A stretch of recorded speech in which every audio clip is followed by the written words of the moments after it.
Surface humanity openly traded with inner Earth civilizations for centuries until the Vatican ordered all communications to be stopped and entrances to the underground world sealed. The former director of national intelligence, James Clapper, expressed crocodile tears over UFO transparency. The All Domain Anomaly Resolution Office has become a honeypot operation, according to a top researcher, and risks being shut down. Grey aliens working with the US military in child abductions. More evidence emerges of giant caverns with thriving ecosystems. These stories and more on Exopolitics Today, the week in review. You are listening to Exopolitics Today with Dr. Michael Salla, your source for the uncensored truth regarding the human, extraterrestrial, global, and political agenda. Click the like button and subscribe to this channel. And now, here's Dr. Michael Salla. Well, thank you for joining me again for another broadcast of Exopolitics Today, the week in review. It is the August 3rd edition. So let me begin with this tweet referencing a video that I think presents some really important data concerning this evidence that surface humanity openly traded with inner Earth civilizations or cryptoterrestrials for centuries until a massive UFO sightings in the 1500s led to the Catholic Church ordering all trade and communications to be stopped and entrances to be sealed. So this is something that I actually discussed in my webinar, the crypto-terrestrial invasion. And what I want to do is present to you this data. So what I'm going to now play for you is a short extract from the video where this is a channel, Everything Inside of Me, where he presented his data concerning this evidence that he has found, and it's contained in a book, a German book. And I've ordered the book, and I soon will be able to review it myself. But this book has this historical data concerning evidence that the surface world, surface humanity, openly traded with extraterrestrial civilizations until the 1500s. And then in the 1500s, there were some anomalous events concerning UFOs, and the Vatican ordered all trade communications to be stopped. So let me play a 1-minute segment from this video where the channel creator presents his data or presents his take on what he found in this book. So I'll play that for you now. The remarkable events that inspired the sealing off of the underworld happened in 1510, 1520, 1561 and 1566, according to old documents. These were sky events, or celestial phenomena, that were recorded at the time. I've already talked one of these in my previous video a few years ago. This is the 1566 phenomena over Basel, Switzerland. The celestial phenomena were taken as a sign by authorities to seal the caves. The authors Kush interpret the sealing of holes in the outlying of business with subterraneans as a negative event. They say the Catholic Church is to blame for one of the greatest historical cover-ups of all time. So what I want to draw your attention to is that there were, in the 1500s, these significant UFO sightings, and this was something that has been depicted in various artistic reliefs. And this book that the video refers to describes these events as something that triggered the Catholic Church to order the sealing of the entrances to the underground world and to cease all trade and communications with the underground world. So it's really quite startling in terms of that. What this means is that the UFO cover-up extends all the way back to the 1500s, that in the 1500s there were lots of UFO sightings, and these UFOs were coming from underground civilizations, and that the underground civilizations were making contact with surface humanity. And the Vatican panicked, and they stopped all communications and ordered their entrances to the underground world to be sealed, and they forbade people from talking about what was being seen. Now, one of the things that I find very significant about this is that I have spoken about some missions JP has done, uh, where he went to a large military base where there was a facility, and he described in this facility there were Nordics working with the Air Force secret space program, and that in this facility there were 4 time travel experiments, and these were time travel experiments where people from the present would go into the past or the future, and the mission was to find out about space arcs, to get as much information as possible about space arcs. Now, one of the uh, portals was to 1550. That JP described that, and I was very puzzled as to why 1550 was significant. And now we can see why. That this was a time when the underground civilizations were openly interacting with surface humanity, that the UFOs that are associated with the underground civilization were being seen by many. So this is a very significant confirmation, I think, that in the 1500s there was this kind of like open interaction with underground civilizations, and people were seeing their flying saucer craft, and the Vatican just panicked because it felt that it was going to lose control over humanity, over Europe at the very least, and so it ordered everything to be kind of like removed. So this was, I think, a very important set of historical events. So I have ordered the book that was referred to, and I will in future weeks be giving you more firsthand data about that. So here's an interview I did with Peter Slattery, Peter Maxwell Slattery, and he has a very prominent sanctuary in Australia, in the border region between Victoria and New South Wales. And he's been having contact experiences since a very early age.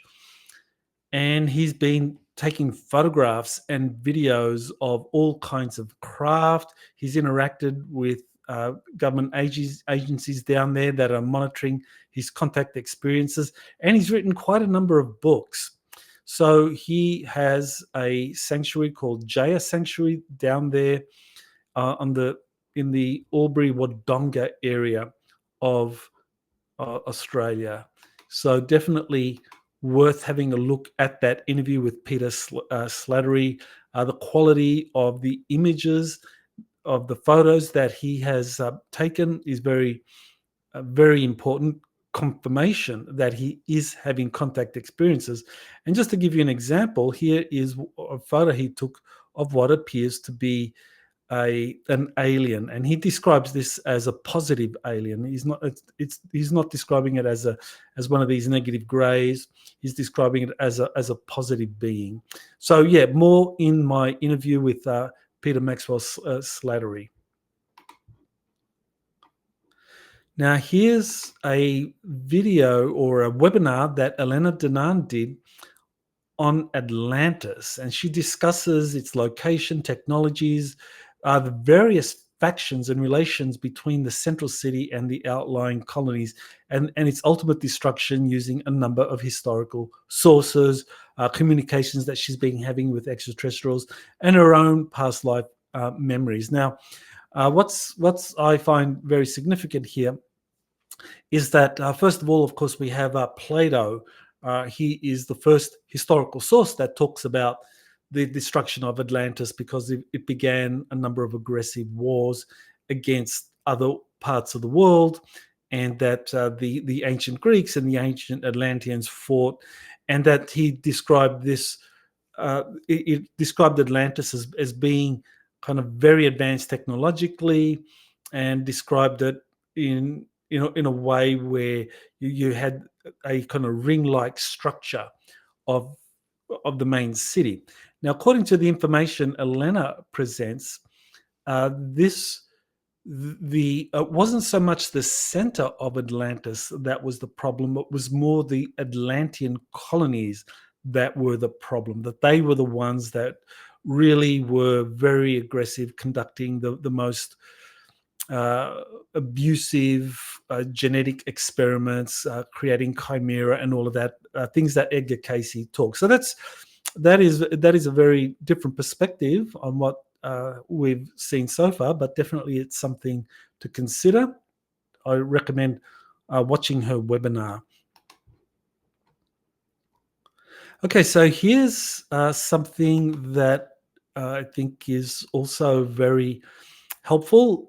It is a little promo for the upcoming Galactic Spiritual Informers Connection Conference in Denver from September 27 to 29. JP is going to be one of the presenters. Here is a little promo that Denny Henderson put together for the video. So I'll just play that. It goes for just under a minute. So I'll play that for you. Hi, I'm Danny Henderson, and I run the greatest disclosure conference on Earth. It's called Galactic Spiritual Informers. That's it, Galactic Spiritual Informers. You want to see Dr. Christiane Northrup, the great medical global ambassador? You want to see Dr. Lee Merritt, the great naval surgeon? You want to see Alex Collier in the audience, the great Andromedan? Elena Danaan, a mystery for the Galactic Federation of Worlds? Dr. Michael Salla, you've seen him all over the TV, the great historian, the great librarian, the one the military at the highest echelons trust. You want to know where the White Hats will be, the Earth Alliance will be, the good guys, the senior guys? They're going to be at our conference. Why don't you come too? September 27, 28, 29, Galactic Spiritual Informers. It's in Westminster, Colorado, USA. And don't worry, if you can't make it in person, you can live stream part of the conference. We love you. We stand for you. GSIC 2024. Right. So there you have a little bit of a teaser for what to expect at the conference in Westminster, which is really just a suburb of Denver, Colorado. And you'll get to see a really great lineup of speakers. I plan to be there. JP will also be there, and we'll be doing something together. So that'll be a surprise for those of you that are going. So still time to get tickets, and I hope to see people that register there. Here's a video of James Clapper, who is the former director of the Defense Intelligence Agency, the National Geospatial Agency, and the Office of the Director of National Intelligence. So a very senior intelligence official and also a lieutenant general in the US Air Force. Here is what he has to say about the lack of transparency and why he confesses that he was part of the crime. So let me play this little video clip, and we get to see from James Clapper what his views today are on UFOs and the lack of transparency. As the former director of national intelligence, I think there have been a lot of theories about UFOs. What do you make of these revelations? What might this be? It does sound like it is, something that we haven't seen before, this type of transparency around this topic. Yes, and I'm not sure why that is. The only reason to me, for classification would be if there's some sensitive method that data relating to so-called UFOs was collected. But other than that, I don't know why we haven't been more transparent about it in the past. And I'm part of that crime, I guess. And my former capacities were, I didn't insist on more transparency with respect to this issue. Well, there you have it. So there's James Clapper, who had occupied very senior positions in the intelligence community. He says that he knew about these issues in the past and didn't insist on more transparency at the time. So there he is confessing that this is something that this cover-up has been going on for some time, and he was part of that crime. So, to me, this is like crocodile tears being expressed by a former government official who now sees the writing on the wall that transparency is coming, and so in a way he's trying to cover his ass because he was one of the people involved in the cover-up, and he knows where the crash UFO debris have been taken and which corporations are involved in studying and reverse engineering these because of his former position in these different government agencies. So I thought that was a very interesting little video clip of him. Right, so here is Dr. Gary Nolan saying in an interview. Let me play this for you, where he's talking about the AARO office, which is the All Domain Anomaly Resolution Office that was previously headed by Sean Kirkpatrick, and now it is headed by another. I don't remember the name of the current director, or if it's a temporary director of the AARO office. But Gary Nolan describes it as a honeypot operation, and that it's lost the confidence of the UFO whistleblower community. And he says that new direction and leadership is required. Otherwise, the AARO office, there'll be an attempt to shut it down. So let me play that clip. It's only a short clip, 58 seconds, and let's hear what he has to say. In my opinion, AARO is quite obviously a counterintelligence operation. The whole point, if you looked at people who testified to them, they always require you to sign an NDA. Yeah. Why? Right? It's like a honeypot. So in my opinion. And they promised to give those people back the transcripts, and they never did. So, I mean, the integrity is lost. And I would say to Senator Gillibrand and others who supported AARO, you're supporting a group that is lying to the people that are coming in to testify. So the people who did testify have no faith in the process.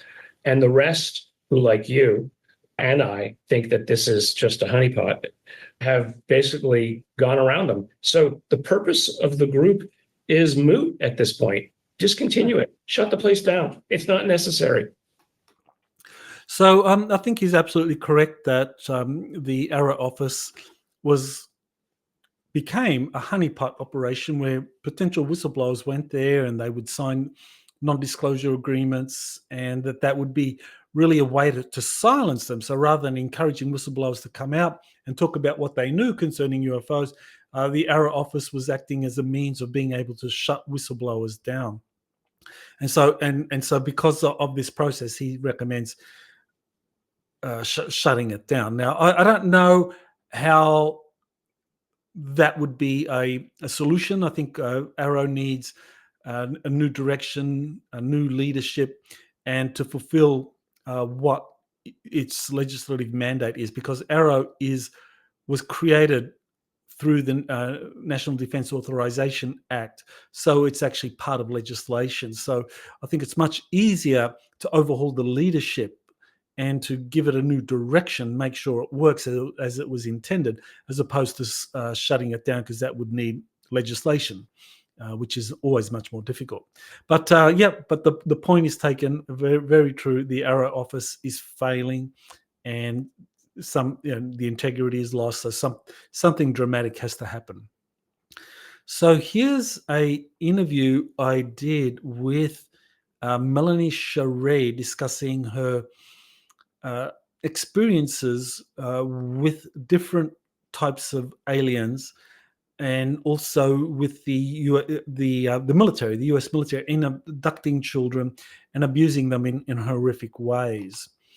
So this was something that I chose not to release in full on YouTube because of censorship. Because if essentially we're discussing child abuse, we're discussing things such as this substance taken out of children when they're placed in let's just say, great trauma situations and a lot of other things that happen to children. And this is typically an area that YouTube will censor. And my channel's already suffered strikes. So I don't want to risk it by putting it on there in full. But you could watch this video on Patreon. If you're a subscriber to my Patreon channel, then you can watch it in full there with no ads. It's also available on Rumble and Spotify. So the full videos are available on Rumble and Spotify.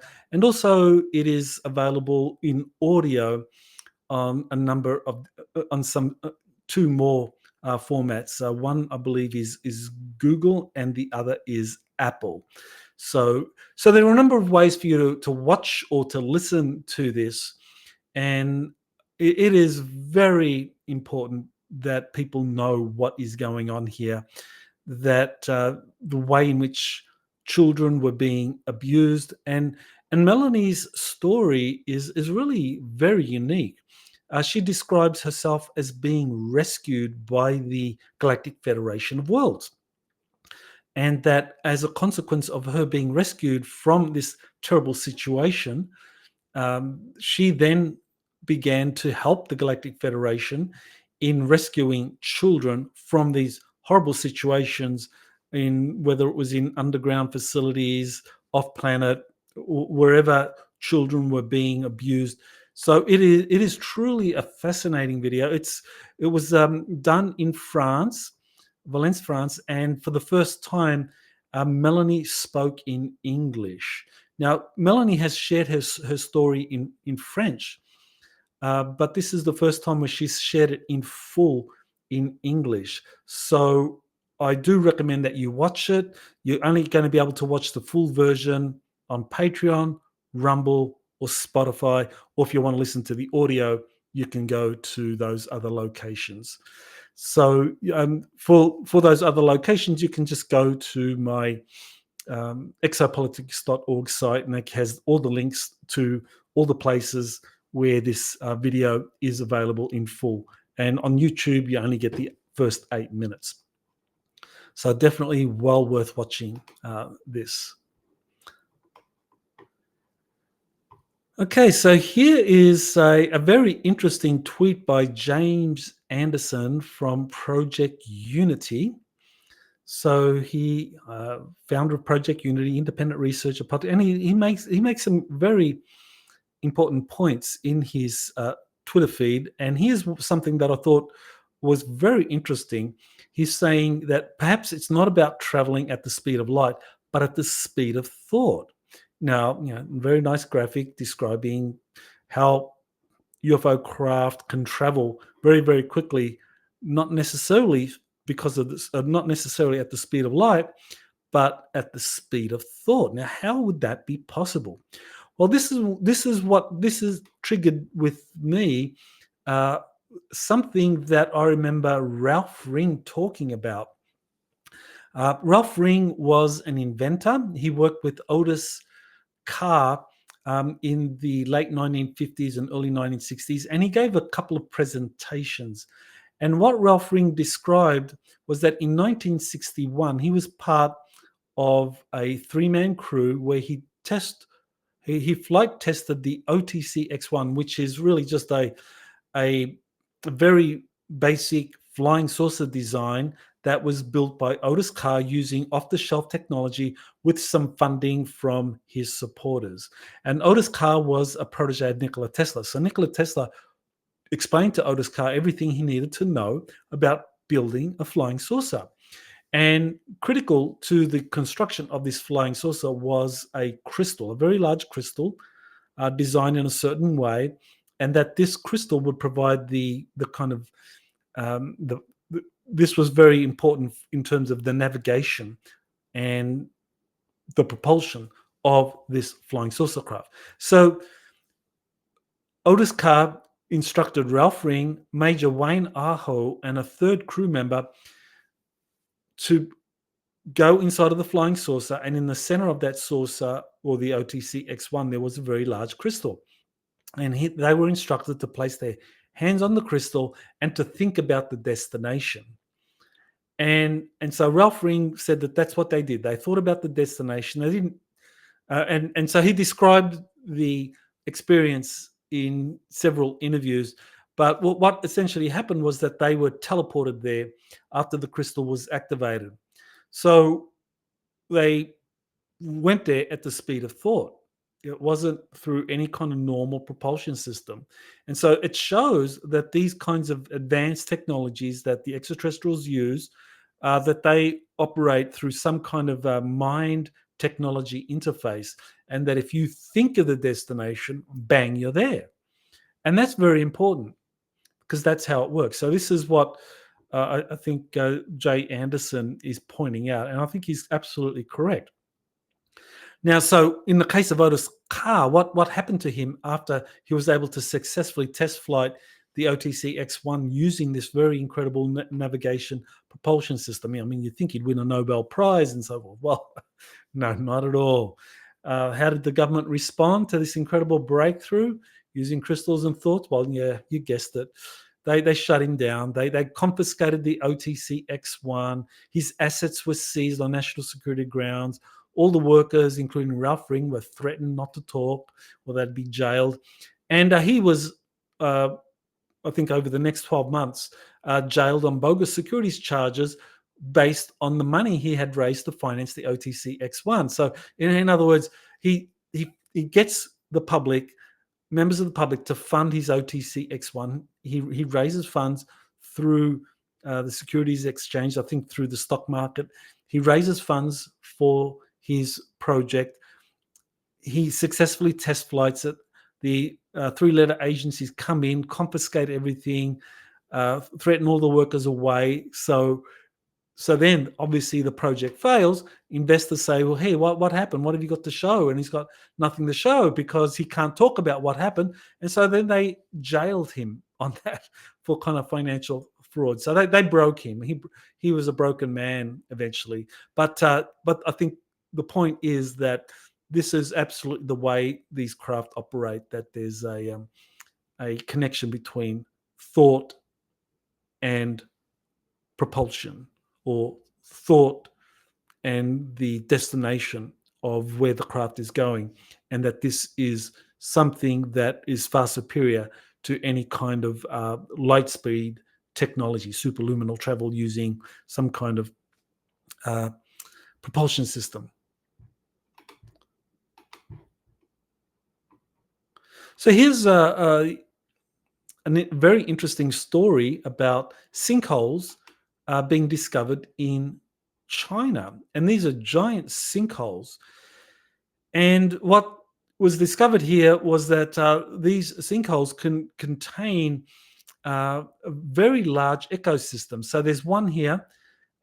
This extraordinary sinkhole measures a whopping 300 meters in length, 150 meters in width, and more than 190 meters deep. And so this is, and so there's only a small entrance into this. So, and there's a flourishing underground ecosystem here. So, there's a kind of diagram showing the sinkhole, and the at the top of it, you've got the surface and you've got the sun coming through, but that things are flourishing inside of this sinkhole. Sorry. Okay. Here's the. Wanted to show you this sinkhole here. This is what you see inside of this sinkhole, a kind of flourishing ecosystem that is quite large in terms of area. So this was discovered in China, and this kind of corroborates what I said earlier about these vast underground systems that were found, or where you had communications and trade happening with inner Earth civilizations for centuries until they were all shut down by the Vatican in the 1500s. So something similar happened in China. And so here is one of these underground ecosystems where presumably you were having this kind of trade being conducted. So this is very, very interesting that these underground civilizations are very viable because of the incredible large cavern systems found all throughout the inner Earth. Here is a story that I thought also worth sharing. This is the interview that was conducted with Dr. Jim Segala on News Nations by Russ Coulthart. And he described his work with some abductees. And he was using scientific experiments and so forth. And he was able to find something very, very interesting. So in this video, Dr. Jim Segala, he detected a very large gamma ray burst around the time an alien abduction was happening. And what that told me was that this is the way in which government agencies such as the Measurement and Signals Intelligence Agency are able to detect UFO and extraterrestrial incursions anywhere on the planet. Because that is something I've come across in the past where experiencers say, after they've had a contact, a UFO shows up or an ET has shown up, that often you have these government agencies appearing, black helicopters are there kind of within minutes of the sighting. So you have to say, well, how are they doing it? How do they know that these contact experiences are happening all over the world? Well, now we know that it's because of these gamma ray bursts that are occurring, that this is a distinct frequency of the electromagnetic spectrum that is associated with these kinds of advanced propulsion systems that the extraterrestrials use in their craft, or inner Earth beings, or crypto-terrestrials, because as I said, that there is a very significant crypto-terrestrial presence that also has these advanced craft, these flying saucer craft, and that goes all the way back to the 1500s. So yeah, this is how they do it. This is how the intelligence community does it. There's a specific organization, Measurement and Signals Intelligence Agency, or MASINT, that specifically is looking for these types of gamma ray bursts all over the planet to identify extraterrestrials. So that is very important, because that way they can tell when extraterrestrials or crypto-terrestrials are appearing over our skies. So this takes me to the webinar I did last week, the Crypto-Terrestrial Invasion. It is now available on Vimeo, so you can watch it there on Vimeo for those of you that don't like Crowdcast or didn't get a chance to see it on Crowdcast. It is there for you on Vimeo.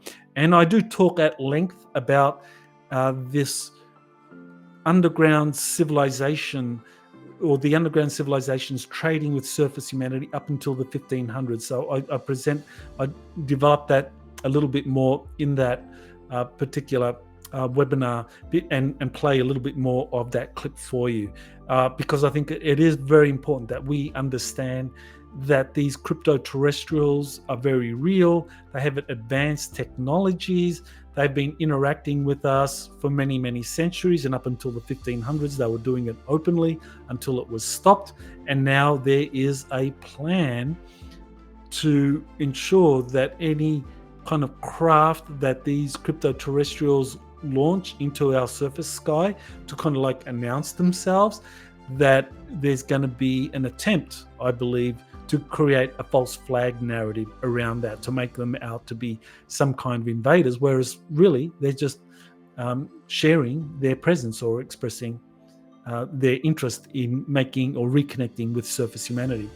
So that's it. I want to thank those of you that did join my Patreon channel. I mean, you do support me in putting out this information. I think it's very helpful, and you are definitely helping get this exopolitics research out there to a wider community.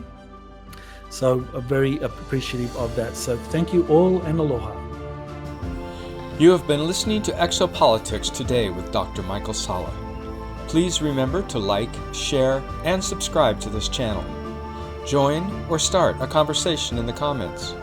Take the time to explore the vast library of best-selling books, webinars, and podcasts by Dr. Salla. Visit exopoliticstoday.com.